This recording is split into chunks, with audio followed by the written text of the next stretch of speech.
Here we go, back again with another match day preview.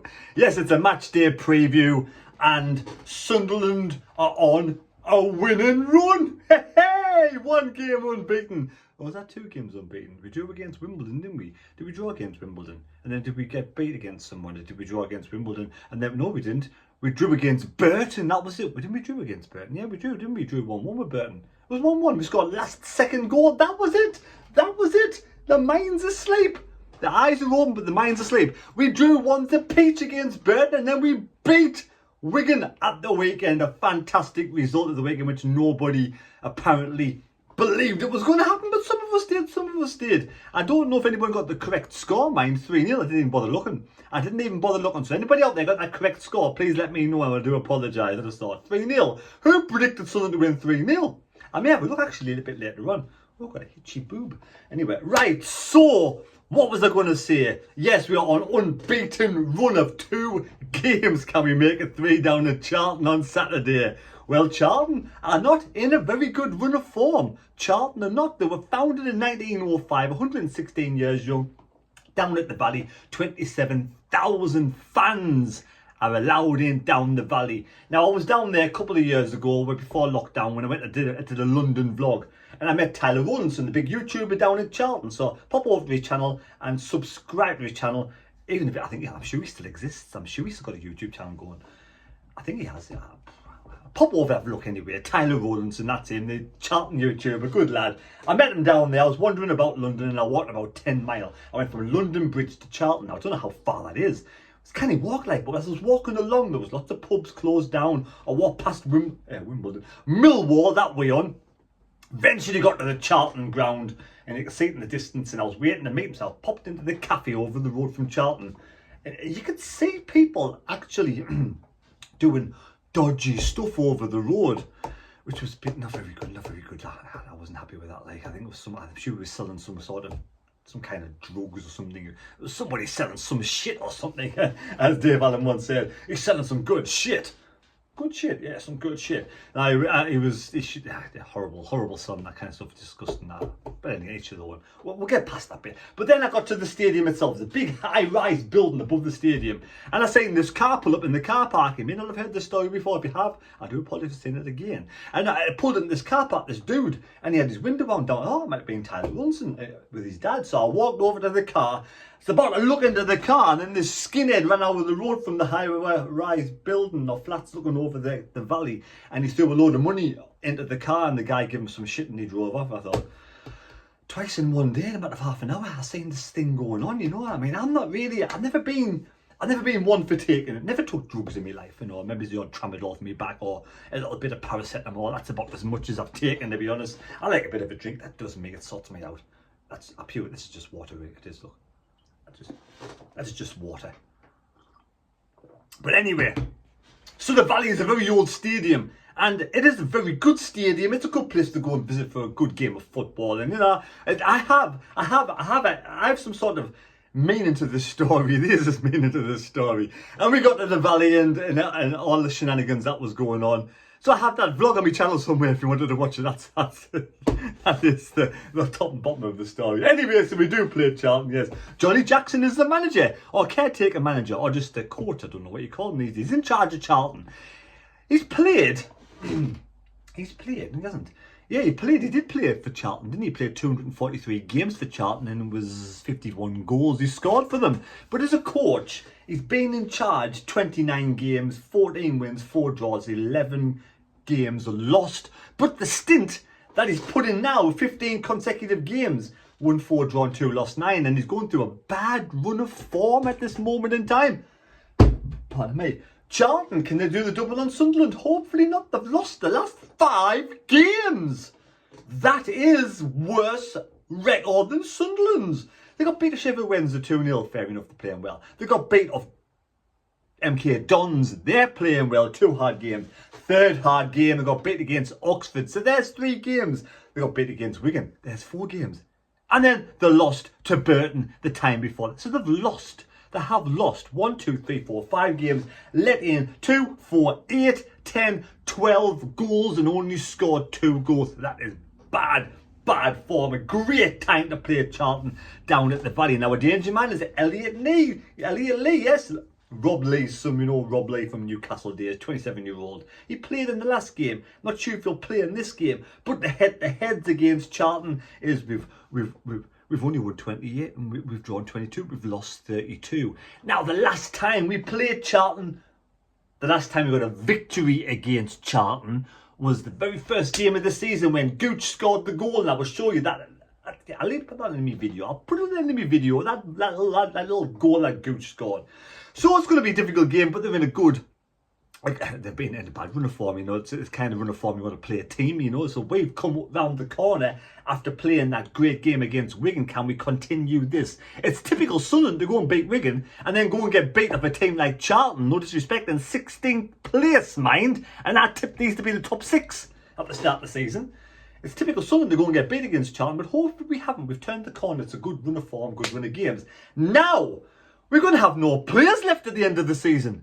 What is going on at Sunderland? What's going on at Sunderland? Right, McGeady is back in training along with Luke O'Nien and along with Nathan Broadhead, who came back on Thursday. They've all had a bit of grass training. They've been out in the grass. They haven't been moaning, but they've been out in the grass, jogging on the grass, doing a bit of whatever you do on the grass. But they have had no contact sport just yet. Apparently Luke O'Nien's shoulder's getting much better and he's due a bit of contact sport in a couple of days' time. And Broadhead came back on Thursday and now is back on the grass with McGeady. It's like something like the cows would do out on the grass and you put them out the pasture. But anyway, yeah, the horses when they finished a good season in the field. But, so that's what's happened with them at the moment. So that's a bit of fun. Ah, don't go anywhere. Come back. Come here. Don't go anywhere. I'm still here, man, right? So, as we were saying, players are out of contract in the summer of 2022. Back in the summer of 69. Clark, of course, out of contract, is only on loan. Broadhead on loan. Doyle on loan. Diaco, Hoffman, all on loan. They will go back to their clubs. We do know Roberts out of contract in the season, but he can stay if we like him. We have Kimbioka out of contract. We have Willis out of contract. We have Bailey Wright out of contract. Lyndon Gooch out of contract. McGeady out of contract. Burge out of contract. Defoe out of contract. And Jamajli Arby all out on contract. Who would you want to keep in the summer of, not 69 or 22? Jamajli. After that game the other day he came in. I don't think anybody fancies was one of those players that shows nothing in training but gives it all during the game, and that's what we want. We want RB back in on Saturday. So for me, if Jamajli continues in this run of form, he should be given a contract at the end of the season. Defoe depends on what strikers we get, but we'll leave that one. Burge, you know, I was hoping he would get back. I don't know how he's getting on with these hard problems. Burge, I don't know, you know. What can you say? You just wish him all the best, don't you? McGeady, can McGeady be given another season, or is he finished now with this injury? Is that McGeady now? At that age, it's time to say bye-bye, probably. Gooch, would you want to keep Gooch for another season, or would you get rid of Gooch? The players that I would want to keep, out of all those players, the players I would definitely keep is Jamajli, if he continues in that run of form. Bailey Wright, I think he's got another season in Sunderland, even in the Championship, possibly. And if Roberts gets fit and proves his worth, he could be worth keeping. Obviously, out of the players on loan, Clark, Broadhead are probably two players if stay injury-free. Broadhead, you know, some players like Broadhead just have the pace, the speed, and the hamstring, you know. My coach always said to me, once you get a hamstring injury, like an old friend, it always comes knocking back at the door. It always comes back. So, you know, whether we want to keep Broadhead, we all like Broadhead, but if he's going to be getting injured all the time, maybe it's a one-year contract. We don't know how it goes. So they're players out of contract. Now, players that are still in contract. Pritchard in contract of the summer 23. Danny Bart, summer of 23. Evans, summer of 23. Stewart, summer of 23. Patterson, summer of 23. Winchester, summer of 23. There's a bit of a recurrent theme going on here. Certain, summer of 24. Embleton, summer of 25. Dan Neil, summer of 25. Huggins, summer of 25. Matady, summer of 26. And Trey Hume, summer of 26. So So we got 1, 2, 3, 4, 5, 6, 7, 8, 9, 10, 11, 12, about 13 players. We've got a squad. We've got a goalkeeper. We've got a couple of centre backs. We've got a left back. We've got a right back. We've got central midfielders too. We've got wingers. We've got Luke O'Nien. He can play anywhere. God, he can play anywhere. And we've got a striker. So yeah, we've got a fully fit team for next season. But we've got to build on that core of squad players. And we'll probably see a lot of players going in the summer, regardless if we're in League One or in the Championship. You know, so that's for me. Score predictions at the weekend. And would I change a winning team? Don't be stupid. Never change a winning team unless they get injured players. So keep the same team down to Charlton. Score predictions I want to go for bloody hell. Charlton 0, Sunderland 2. Charlton 0, Sunderland 2. Another win to cement the playoff position. That's what I want to say. And also I want to give a shout out to Kevin Molyneux, Douglas Smallbone, Liam Maynard, Adrian van der Lang, Tony Samet, Swifty the Mag, Janet Hartburn, Mark Naylor, Rise Blackhair, Mel Lacey, Alan Smith, Mark Turnbull, John Hensel have all donated to try and win some beers for the Bradley Lowry Foundation. So well done you lot for donation on the channel. I will keep it going for another week or so, get more people. So I'll leave that link down below in the description as well. And also, okay, I'm going to end on a bit of a sad note. And a friend of mine on social media says one of his good close friends, Jamie Johnson, is very ill at this moment in time. So my prayers go out to you, Jamie Johnson, and your family. I hope you can make a recovery. Hope you can make some kind of speedy recovery. I don't know exactly what's wrong with him. I just know that he's not very well. He's very poorly.